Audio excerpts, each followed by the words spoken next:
feel like this is just kind of coming up for me now, but I feel like faith is more flexible than belief. I think Yeah. that faith has a little bit of ability to evolve and adapt. And this is one of the things I have these conversations with my mom about Christianity is, you know, can your faith adapt to a different mindset towards the Bible, for example, right? Or can your faith, and if you think want to take it into the politics realm, can your faith in the Constitution adapt based on current context? Can your faith in whatever it is in the school system can it change? Like can your faith can adapt, but I feel like beliefs become very personal. And if you find out your beliefs are fallible or they're wrong, then all of a sudden you're wrong and you're broken and you're fucked up. And then it's like, well, then the only response to that is to either be depressed or be defensive. Oh, defend the And fuck out of that. then you Yeah. dig your heels in and it's like, Yeah. oh God. And then the whole time, you want to talk about what's broken in the world. The whole time, the media companies are just making money because they want you to be pissed, Yeah, and whether they that's Facebook love or, they oh love the yeah. broken souls, and yeah, I think that's the part where I know in the past where I've turned away from it when I've this things have started to show up as maybe wrong, and I haven't had the balls, the courage, or really the tools to go into it. I haven't Mhm. had the support, I haven't had the love of my brothers and sisters to say, dude, you're still lovable, even if you've gotten this entire thing wrong, because you, like everybody else, is doing the best they can. And I think we're not given permission, en masse, that none of that shit is your fault. But if you decide to turn away from it, you're missing an opportunity to see what's true for you. Mhm. And is it that's so this whole idea of personal truth, right? Which can get kind of it can become like a spiritual bypassing tool if you let it. But I think there's something really powerful about allowing what resonates with you to resonate with you. And that's so isn't that something that I even said this back in the day. I was born in this small Texas town and I was I was straight Republican and Christian until proven otherwise. Right? Yeah. Yeah. That was where I was at. I was guilty until proven innocent, right?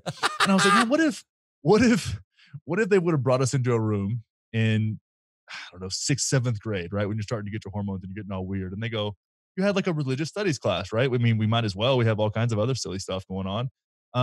It's like, hey, here's all the ones that makes sense. And here's kind of, and have somebody who's kind of agnostic teaching this, which is kind of, here's the deal. Here's Christianity, here's Buddhism, here's Taoism, here's Hinduism, here's Muslim religions. Like you can look at that and be like, well, what's one of these like really, which one of these do you feel like is going to make you live your life better?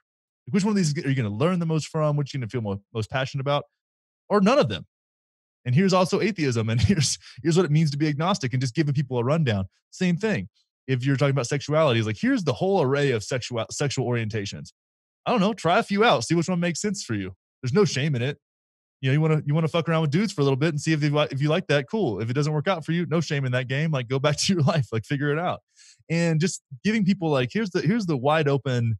Like none of this is wrong necessarily, none of this is necessarily right. It's just it is what it is. And which one, if you had to pick one or several of them, you don't have to pick any in itself by alone. Like which one fits right for you, and just give people the freedom to do that. That way, we're not doing it in our fucking mid 30s. You know Y- what I'm saying? yeah. It's like, oh man, like I know so many guys who in Austin who came out when they were like in their late 20s, but they always knew, but they dated girls and tried to like see if it would, and then God forbid you're in the pray the gay away community. That's a whole different situation. And it's like, why? Like, do we need to do that? Do we need to leverage shame to create what we believe is the proper order of society? Is that doesn't necessarily need to be our driver. That doesn't make any sense. No, and I think that's a great analogy. And just to pull back to the religion one for a bit, like why not pull all the things from each of them that really resonate with you? And just be whatever you're called to feel. And again, back to the faith idea, and be adaptable. Let it change as you have new experiences. As new information comes in, you better change because there's new context for everything. But I don't think Yeah. that's encouraged. And yeah, there's so much shame around.